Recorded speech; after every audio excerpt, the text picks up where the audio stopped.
तुम्ही रिक्षाची वाट बघता, 6 किलोमीटर डोक्यावर गेले, तुमच्याकरता त्यानं प्रॉपर्टी करून ठेवली, तुमच्याकरता घर ठेवलं, जशा ज्याच्या पद्धतीनं, कोणाला 2 एकर असेल, कोणाला 1 एकर असेल, कोणाला 10 गुंठे असेल, ही कोणाची कमाई? त्या आजोबा पंजाने आपल्याला कमवून ठेवले म्हणून त्याचे उपकार आहेत आपल्यावर. मग त्याचे उपकाराच्या जाणीव ठेवण्याकरता हे जे कार्य करतो, 1 वर्ष आपण कार्य करायचं. 1 वर्ष त्याने केलेलं काहीच कमी पडत. जे पित्राला केलं ना तुम्ही, जे तुमच्या वडिलांकरता केलं, तुमच्या आई वडिलांकरता केला, ते असणारे पित्र काय करतात? तुका म्हणे पितृ आशीर्वाद देती, आणि इच्छा त्या ठिकाणी स्वर्गातलं जे आपले आजोबा असतील, पंजोबा असतील, आपली आजी असेल, जे काय म्हणून आतापर्यंत जे आपल्या घराण्यातले गेलेले, परिवारातले, तुका म्हणे पितृ आशीर्वाद देती आणि कल्याण इच्छिती सर्व काळ. माझा नातूचं कल्याण व्हावं, माझ्या मुलाचं कल्याण व्हावं. ते कोण करतात? त्या ठिकाणी आपले गेलेले पित्र. आणि एखादा असा कुपुत्र जन्माला आला आपल्या कुळामध्ये, आपल्या वंशाला, त्यावेळेस पित्र काय करतात?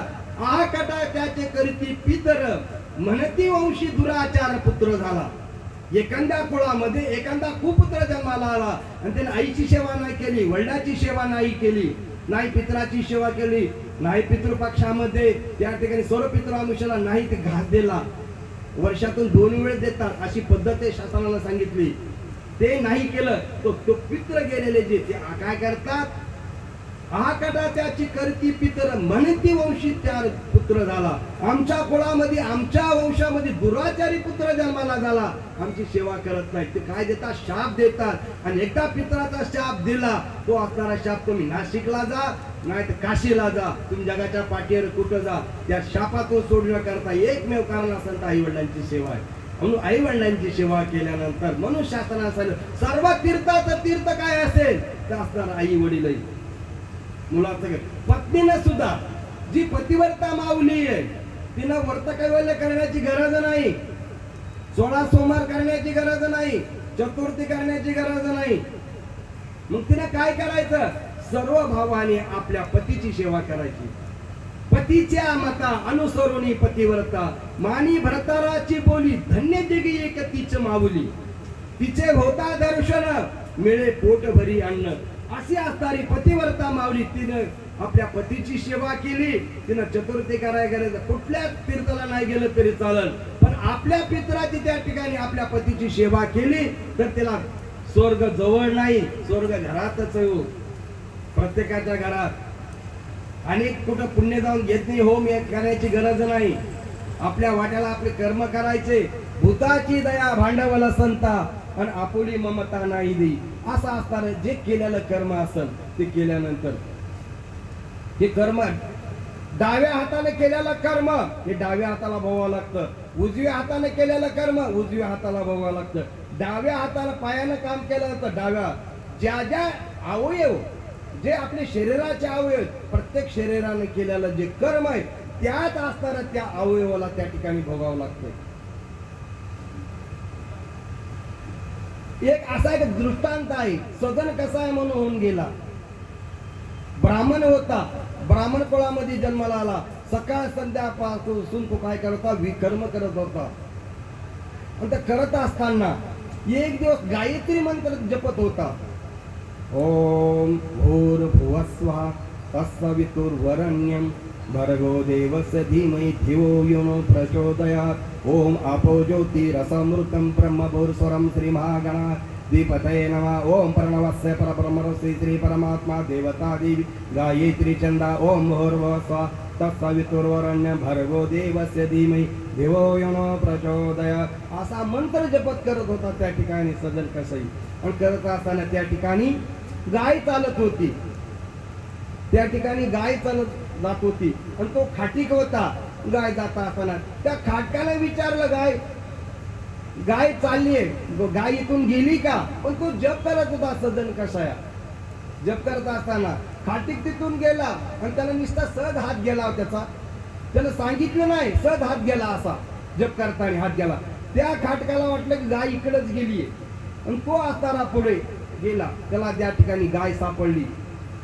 आणि गाय सापडल्यानंतर त्या कसायानं गाय घरी घेऊन आला त्या खाटकाने आणि ते गायीची गोहत्या त्या ठिकाणी केली. ज्यावेळेस असताना तो ब्राह्मण तेवढा उत्तम कोळा जन्माला आला, 24 घंटे भगवंताची सेवा करणारा सुद्धा अंतकाळाच्या वेळा त्याला गोहत्याचं पाप लागलं त्या ठिकाणी आणि मेल्यानंतर त्याच्या कुणाच्या जन्माला आला, तो खाटकाच्या कोळामध्ये त्याचा जन्म झाला. खाटकाच्या कोळात जन्म झाला. जन्म झाल्यानंतर अनेक दिवस चालत होते, पण वडिलाची असताना त्या ठिकाणी खाटकाचं दुकान होतं, मटण विकण्याचं दुकान होतं. मग त्या बापाच्या दुकानात जाऊन बसला. पण ते मागेलं केलेलं जे सात्विक कर्म होतं, मग ते काही दिवशी तो स्नानाला गेला. त्याला त्या ठिकाणी स्नान करत असताना त्या ठिकाणी एक असं एक सापडलं तर ते भगवंताचं घेऊन आला आपल्या घरामध्ये. आणि घेऊन आल्यानंतर तो ज्यावेळेस तो मोजमाप करत होता त्या काठ्यामध्ये, तो जो दगड होता शालिग्रामाचा दगड होता. ऐका, लक्ष देऊ, केलेलं कर्म सांगतो, माझी सेवा पूर्ण करतो. माणसाने केलेलं कर्म, तो शालिग्रामाची मूर्ती घेऊन आला आपल्या घरी. त्या तराजूमध्ये ठेवायची. पाव किलो ज्याला द्यायचा असेल एखाद्याला कोणाला, तो असणारी मूर्ती पाव किलो त्या ठिकाणी वजन जायचं. कोणी अर्धा किलो त्या ठिकाणी मागायचं, तो दगडाने अर्धा किलो व्हायचं. कोणी 1 किलो मागायचं तर 1 किलो व्हायचं. कोणी 2 किलो मागितलं तो 2 किलोचं. तो शालिग्राम मूर्ती ती 100 ग्रामची. पण ज्या माणसाने तोंडातून शब्द काढला मला 2 किलो पाहिजे, तेवढं त्या काट्यामध्ये तो शालिग्रामाची मूर्ती होती, तेवढं वजन त्या ठिकाणी द्यायचा. एवढी त्याच्या दुकानाला कुतूहल झाली आणि एवढं समाज त्या ठिकाणी बघायला लागलं. काय हो, खाटकाचं दुकान आहे आणि इथं किती गर्दी आहे. अहो, ज्याला जेवढं पाहिजे तेवढं असताना ते एवढंसा दगड त्याला वजन देतो. आणि तिथून एक महात्मा जात होता.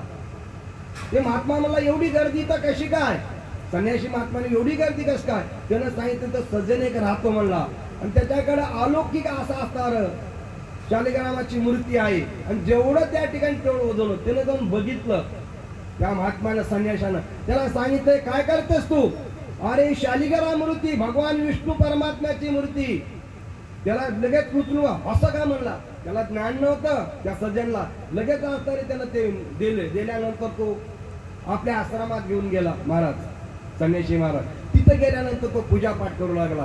त्याला वाटलं इतक्या वर्ष झालं या ठिकाणी खाटकाच्या घरी यायला, पंचामृत उत्तम त्या ठिकाणी स्नान केलं. स्नान केल्यानंतर स्वप्नात भगवान परमात्मा त्याच्या गेले. भगवान परमात्माच्या स्वप्नात जाऊन सांगितलं, जिथं होतो मी इथं मला नेऊन सोड. तुझ्या आश्रमात नकोय, तुझ्या इथं नको, मला पंचपक्वान जिथं नको, जिथं तिथं नेऊन सोड. तो महाराज परत आला आणि सज्जन कसाला परत त्या ठिकाणी ते दिलं. त्याला वैराग्य निर्माण झालं आणि वैराग्य निर्माण झालं तर त्याग केला संसाराचा आणि भगवंताच्या यात्रेला निघाला. बद्रिकाश्रमाच्या ठिकाणी निघाला. रस्त्यानं जात असताना, थोडक्यात दृष्टांत सांगतो, रस्त्याने जात असताना संध्याकाळचा मुकाम पडला आणि एका ठिकाणी थांबला. एका ठिकाणी थांबल्यानंतर तो दिसणारा सुंदर होता.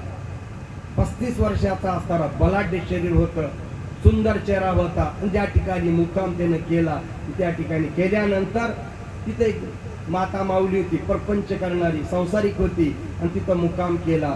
आणि संध्याकाळी जेवण केलं, झोपला. झोपल्यानंतर त्या माता माऊलीच्या मनामध्ये विचार आला, रूपवान दिसतो, सुंदर दिसतो, जवान आहे. त्याने त्याच्याकडे इच्छा प्रकट करून दाखवली. आले, तुम्ही माझी इच्छा पूर्ण करा. ती माता माऊली त्याला म्हणली, ते मला तुला लाचपीच काय वाटते की नाही. मी तीर्थयात्रेला निघालो आणि तुझी इच्छा प्रकट कर. तुझा नवरा नाही का, तुझी इच्छा त्याला सांग, मला का सांगते. तू जोरानं सांगितलं, आवाज करायचा नाही, तुम्ही आवाज करायचा नाही. तुम्ही माझी इच्छा पूर्ण करतात सांगा का नाही. तेव्हा नाही करणार, म्हणजे तुमच्यावर मी आळ घे. जाय म्हणले, काय करायचं कर. मग तिनं आपल्या घरातले त्या ठिकाणी कोयता काढला. ज्या ठिकाणी तिचा पती झोपला होता त्याला वाटलं ह्याची अडचण आहे, याला घाबरत असेल माझ्या पतीला. लगेच पतीचं मुंडकं तिनं उडवलं. सांग आता कोण आहे म्हणला. तू आणि मीच आहे. माझी सर्व प्रॉपर्टी मी तुला देते, माझी सर्व प्रॉपर्टी तुला. आपण सुखाने संसार त्याला मारलंय, ते मला शक्य नाही. परावी नारी रुक्माई समान, हे गेले ने म्हणून ठाई ठाई.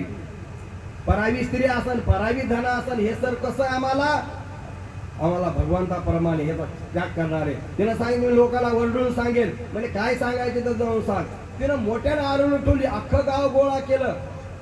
गाव गोळा सर्व लोक आले. दुसऱ्या दिवशी ते असताना सजनाला राग दरबारामध्ये नेऊन उभा केलं आणि त्याला दरबार केल्यानंतर त्याला विचारलं, काय महाराज म्हणे माझ्या शरीरानं कुठलंच वाईट कर्म केलं नाही, हिनं अशा पद्धतीनं केलं. त्यावेळेस राजाला वाटलं हे सांगतो हा संन्यासी आहे, तीर्थयात्रा निघतो, याच्यानं कृत्य झालं नाही ह्या बाईने केलेला. पण त्यावेळेस त्या राजाने शिक्षा दिली, म्हणजे दोन्ही हाताचे कलम करा.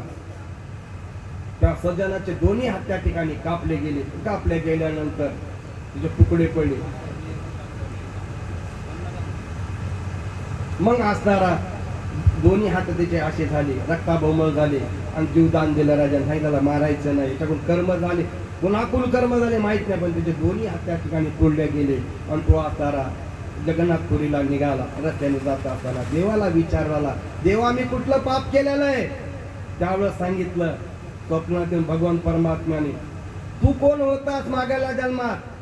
तू त्या ठिकाणी ब्राह्मण होतास आणि तू गायत्री मंत्र जप करत असताना जो कसाई होता, त्या ठिकाणी जो खाटीक होता तो बाईचा नवरा होता. जी गाय होती ती गाय कोण होती? ती बाई होती. म्हणजे हे ऋण वैर हत्या हे नसुदे कदापि. जे माणसाकडून ऋण झालेलं आहे, हत्या झालेली आहे, हे कधीच त्या ठिकाणी आपल्याला सोडवत नाही. सांगायचं एकच काम का सांगतोय तुम्हाला, की मागल्या जन्मात तुम्ही अशुभ कर्म केले असते, ते अशुभ कर्म सुद्धा या शरीराने भोगावं लागतात.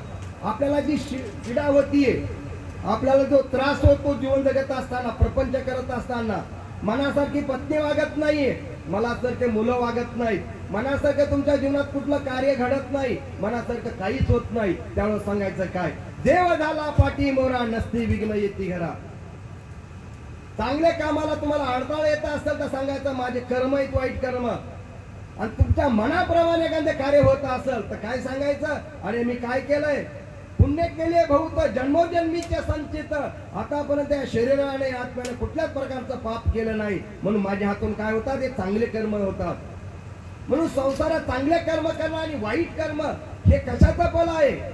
ज्यावेळेस आपण संसारात मनासारखी पत्नी आहे, मुलासारखी सून आहे, मुलासारखे नातूच मनाप्रमाणे प्रत्येक कार्य तुमच्या विचाराने ज्यावेळेस घडतंय त्यावेळेस सांगायचं मी काय केलेलं, पुण्य केलंय. आणि या पुण्यानुसार आपल्याला ते सर्व गोष्टी त्या ठिकाणी घडतात. आणि मनाच्या विरोधात ज्या ज्या गोष्टी घडतात त्यावेळेस ते आपलं पाप आहे. तुका म्हणे नाड आणि पाप टाके हिताड. ज्या ज्यावेळेस आपलं कार्यजीवन आपण ज्यावेळेस कळतो त्यावेळेस आपल्याला कामामध्ये अडथळा येत असेल, मुलीचं लग्न करायचंय, मुलाचं लग्न करायचं, तुम्हाला घर बांधायचं, कुठलं कर्ज काढायचंय, अनेक जीवनामध्ये शारीरिक व्याध आहे, आध्यात्मिक आदिभौतिक आदिदैवी ते जे ताप आहे, हे असे सहजासहजी दुःख कोणाच्या वाटायला येत नाही. त्या प्रत्येक माणसाचं कर्म आहे, त्या कर्मानुसार तुम्हाला मला जगावं लागतंय. म्हणून कधीच घाबरायचं नाही. आपल्या हातून कधीच आपण त्या ठिकाणी आपल्याला येणारे जे सुख आहे, येणारे जे दुःख आहे, त्या दुःखावर आपण काय करायची, मात करायची. जो दिवस निघवलाय तो दिवस त्या ठिकाणी मावळणार आहे, जो मावळणार दिवस आहे तो सकाळी उगवणार आहे. पण तुमच्या आमच्या वाट्याला जे शुभ कर्म आहेत, अशुभ कर्म आहेत, ते अशुभ कर्म आपल्याला त्या ठिकाणी काय होणार आहे, जाणार आहे. म्हणून त्याला घाबरून जायचं नाही. अहो जगामध्ये सुख ही वस्तूच नाहीये, जगात ही वस्तू नाही, सुख नाही कोठे आल्या संसारा. जो आपण जन्माला आलो येताना सुख आणि दुःख घेऊन आलो आपण, म्हणून या जगात ही सुख वस्तू नाही. मग सुख कुठे आहे? साधू संत महात्मा सांगतात सुख एका याची टाळी भाऊ पायी संताच्या. इकडे बघा, ते प्लास्टिक आतरायलेत ना, त्याच्याकडे बघू नका. मी तुम्हाला सांगतो, त्यांना नाही सांगत. तुम्ही सर्वजण तिथं बघायला, मी कोणाला सांगतो हेच मला कळणार. ते महत्वाचं नाही, ते आतरायला त्याचं ते काम करायचं. तुम्ही माझं मी सांगतो ते ऐका. हे परत परत तुम्ही विचार केला की महाराज परत सांगा, मी सांगू शकणार नाही. हे कर्म आहे तुमचे माझे. आपलं नजर का जाते त्याच्यावर सांगतो. तिथं का आपलं मन धावत आहे? मनात ते धाव घेई राही विठोबाच्या पायी. ज्यावेळेस आपल्याला परमार्थाबद्दल ऐकावंसं वाटत नाहीये, कधी हे संपवताना असं आपल्याला वाटतंय, तेव्हा सांगायचं मलाही आवडत नाही का, की मला जी आतमध्ये बसलेली आसुरी संपत्ती आहे, आसुर हृदयामध्ये बसलेला आहे, ते मला प्रवचन ऐकू देत नाही, मला प्रवचनाला जाऊ दे वाटत नाही, देवाच्या दर्शनाला जाऊ देत नाही, तीर्थयात्रेला जाऊ देत नाही. ज्या ज्या वेळेस चांगले कामा करता अडथळा येत असेल त्यावर ठरवायचं की काहीतरी दोष आहे. म्हणून ज्या माणसाने जीवनामध्ये म्हणून कुडी कन्या पुत्र होती जे सात्विक तयाचा हरिक वाटे देवा. एखाद्या कुळामध्ये चांगला मुलगा जन्माला आला, ओ पाणीवाले तिकडे जा. एखाद्या कुळामध्ये चांगला जन्म मुलगा आला, तो असणारा दोन्ही कुळाचा उद्धार करतो. एखाद्या कुळामध्ये मुलगी जन्माला आली, पतिव्रता मुलगी जन्माला आली, तर त्या ठिकाणी तिन्ही कुळाचा त्या ठिकाणी उद्धार करते. आणि एखादा मुलगा कुपुत्र जन्माला आला, तर आपले जे गेलेले आहेत ना कुळातले लोक, त्या कुळाचा त्या ठिकाणी करता नरकाला जावं लागतं. आणि एखादी कुपुत्री आपल्याला जन्माला आली, तर आपल्याला गेलेले जे त्याला नरकाला नेती. आणि एखादी मुलगी पतिव्रता आपल्या कुळामध्ये जन्माला आली, तर 42 कुळाचा त्या ठिकाणी उद्धार करते. आईच्या कुळाचा उद्धार करते, बापाच्या कुळाचा उद्धार करते. ज्या घरामध्ये लग्न होतंय, ज्या नवऱ्याच्या घरात जाते, त्या 3 कुळाचा उद्धार होतो. म्हणून कुळी कन्या पुत्र होती जे सात्विकन तयाचा हरिक वाटे देवा. त्या भगवंताला सुद्धा नवल वाटते एखाद्या कुळामध्ये. म्हणून सर्वांनी विचार करायला पाहिजे की असा पुत्र देगा, ऐसा पुत्र देगा उंडा त्याचा त्रिलोकी झेंडा. कसा पाहिजे? असा पुत्र दे ज्याचे स्वतःची तर कीर्ती व्हावी, पण आईवडिलांची सुद्धा जगात कीर्ती व्हावी. ऐसा पुत्र देगा उंडा त्याचा त्रिलोकी झेंडा. कसा दे? भक्त प्रल्हादा संगा दे. कसा दे? हनुमंतराया संगा दे. तसंच भगवंताला प्रार्थना करे, कर्म चांगले करा, त्याचं फल चांगलं लागलं त्याशिवाय होणार नाही. तुम्ही वाईट कर्म केले तर तुम्हाला वाईट फळ त्या ठिकाणी प्राप्त होतं. तुम्ही कोणाला मदत केली, कोणाकरता तुम्ही त्या ठिकाणी 10 रुपये खर्च केले, तो भगवान परमात्मा त्या ठिकाणी 100 त्या ठिकाणी तुम्हाला खर्च करतो. तुम्ही दुसऱ्याकरता 1 खड्डा निर्माण केला, 1 दुःख निर्माण केलं, तो भगवान परमात्मा तुमच्याकरता 5 खड्डे निर्माण करतो. म्हणून चांगलं करणं आणि वाईट करणं आपल्या हातामध्ये. चांगलं करणं, वाईट कर्म त्या भगवंताच्या हातामध्ये. आपण मनामध्ये काहीच म्हणायचं नाही. हे विश्व कसं आहे? विष्णुमय जगा वैष्णवाचा धर्म भेदा भेद भ्रमा मंगळ. ऐका जी तुम्ही गीता भागवत कराल तर हित सत्य करा. ज्याच्यामुळं आपलं हित होईल, ज्याच्यामुळं आपलं साधन, असं काहीतरी करा. आणि आपल्या अंतःकरणामध्ये आपल्या पितराबद्दल आपल्या सर्व गजल भूताची दया भांडवल संता आपुल्या ममता नाही दे. आपण आपला विचार करायचा नाही, माझं कसं होईल तो विचार करायचा नाही. आपला विचार करणारा भगवान परमात्मा आहे. ज्याला चोची दिली त्याला तो चारा देणार आहे. का पकडारू देखे आनेरा, देखे तो सब वहीने घेरा. तो नाही कुठं, तो ऐसा ठाऊ उरला से कवन, संपूर्ण गगन जळी जैसे. 9 महिने 9 दिवस असता आईच्या गर्भात राहणारा मुलगा, त्याचा पालन पोषण करतो कोण? तो असणारा बखारे नाटविसी कृपाळू देवासी, पोषितो जनासी एकला तो. बाळा दुधा कोण करीत उत्पत्ती, वाढवी श्रीपती सवेदोनी. हे सर्व कार्य करणारा कोण आहे? भगवान परमात्मा. हे जेवढे वृक्ष आहेत, वृक्षाचे पान आले त्याची सत्ता राहिली अमता मंकोटे. तुमचा माझ्या जीवनामध्ये चांगलं कर्म करणं आणि वाईट कर्म करणं हे आपल्या हातामध्ये नाही, त्या देवाच्या हातामध्ये. आपण करताना चांगलाचा विचार करायचा. सर्व जगामध्ये जेवढे म्हणून जन्माला आले, प्रत्येक भगवंताचा अंश. ममे वंश जीवलोके जीवभूत सनातना. प्रत्येकाच्या हृदयामध्ये भगवंताचा वास तुझे, तो भगवान परमात्मा आहे. म्हणून या परिवाराने आपल्या पतीच्या नावाने, मुलाने आपल्या वडिलाच्या नावाने, भावाने आपल्या भावाच्या नात्याने, जेवढा म्हणून परिवार आहे, असं म्हात्रे परिवार असेल ते असणारे सखाराम शेठ म्हात्रे याने जीवनामध्ये केलेलं कार्य. ज्यावेळेस 5 वर्षापूर्वी आपले बाळू पाटील याच्या घरी ग्रंथ होता 7 दिवस. तो रोजच त्या ग्रंथाला यायचे, रोजच त्या ठिकाणी ग्रंथाला यायचे. आल्यानंतर मग मी गाडीवर त्याला घेऊन यायचं इथं, चला मला तुमच्या घरी सोडतो. कारण ते त्यांच्या आयुष्यामध्ये, त्याच्या कारकिर्दीमध्ये पूर्ण असणारं, सरकारच्या असणाऱ्या चांगल्या कामामध्ये, वायरमॅन खात्यामध्ये त्यानं व्यवस्थित कार्य केलं. आज कमीत कमी 23 वर्ष झालं भादोडमध्ये, मी त्या परिसरामध्ये 23-24 वर्ष झालं.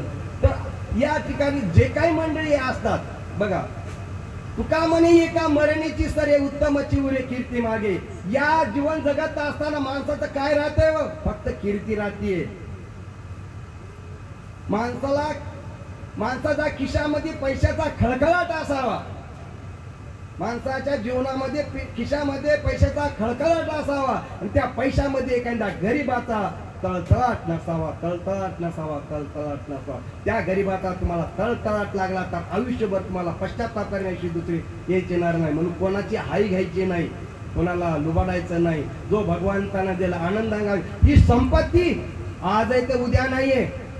एवढा असताना रावण असताना, एवढा हिरण्यकश्यपाना, ज्याने भगवंताकडे 24 वर मागून घेतले, ज्याने सुवर्ण नगरी केली, त्याचे सुद्धा भेटपण झाले नाहीत. त्यानं सांगितलं वितून जाण्याकरता स्वर्णाला मी सुगंध आणीन, समुद्राचं खारं पाणी ते गोड करीन, इथून स्वर्गाला जाण्याकरता मी शिडी तयार केली, त्याचे सुद्धा स्वप्न साकार त्या ठिकाणी झाले नाहीत. आपले काय होणार आहे स्वप्न साकार? आपले स्वप्न साकार विचार करायचा नाही, आपले एकच विचार करायचा, आपुली आपण करा सोडवलं संसार बंधन तोडावी. माझं कल्याण कसं होईल, माझं चांगलं कसं होईल, या आतापर्यंत माझं चांगलं झालं म्हणून या मृत्यूलोकामध्ये माझा जन्म झाला, मला इथून आता वाईट करायचं नाही. आपण चांगलं केलं म्हणून या देवली क्षेत्रामध्ये आपण जन्माला आलो, भादोड गावामध्ये आलो. पाटील परिवार असेल, म्हात्रे परिवार असेल, गोळवी परिवार असेल, जेवढे म्हणून या परिवारामध्ये आपण जन्माला, आपण चांगलं कर्म केलंय म्हणून आपल्याला सर्व चांगले आई वडिलाच्या पोटी जन्म आलो. प्रॉपर्टी असेल तिथं चांगले पदवीधर आहेत आपण, याचं कारण काय असं? आपण चांगले कर्म केले म्हणून आता वाईट कर्म करायचे नाही, आता चांगले कर्म करायचे. आता चांगले तुम्ही कर्म केले, येणारा जो ध्येय, येणारा जे आयुष्यामध्ये पुढे परिवर्तन तुम्हाला घडवायचं असेल, नाहीतरी काय तोडी श्वान सुकरी बापोडी, पुढे वाटत असाल मला कुत्र्याचा जन्म नकोय, मांजराचा जन्म नकोय, डुकराचा जन्म नको, अनेक येवणी 84 999 येवणी, फक्त मानव देह एकच येवणी असे तर भगवंताला जाणणारा. म्हणून ज्या निमित्ताने आज या ठिकाणी तुम्ही सर्व अख्ख या म्हात्रे परिवाराचे या प्रवासामध्ये जेवढे म्हणून या ठिकाणी उपस्थित आहात ते सर्व तुम्ही भाग्यवान आहात. आणि या परिवाराने 7 दिवस ग्रंथ या ठिकाणी स्वर्गरव लावला होता, काल कीर्तन झालं, अनेक या ठिकाणी भजन झाले, दान झालं, जेवढ्या म्हणून गोष्टी झाल्या त्या असणाऱ्या त्या आमच्या सकाराम म्हात्रे साहेबला जाऊन भेटणाऱ्या.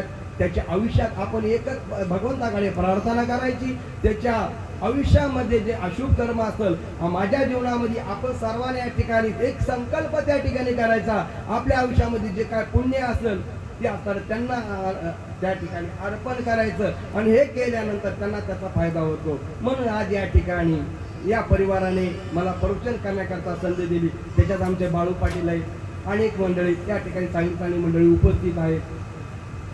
याच्या सर्व त्या ठिकाणी आभार मानतो आणि झालेली सेवा या ठिकाणी समाप्त करतो. कुंडलिका वरदे हरिठल श्री ज्ञानदेव तुकाराम, पंढरीनाथ भगवान की जय, माऊली ज्ञानेश्वर महाराज की जय, जगद्गुरु तुकाराम महाराज की जय.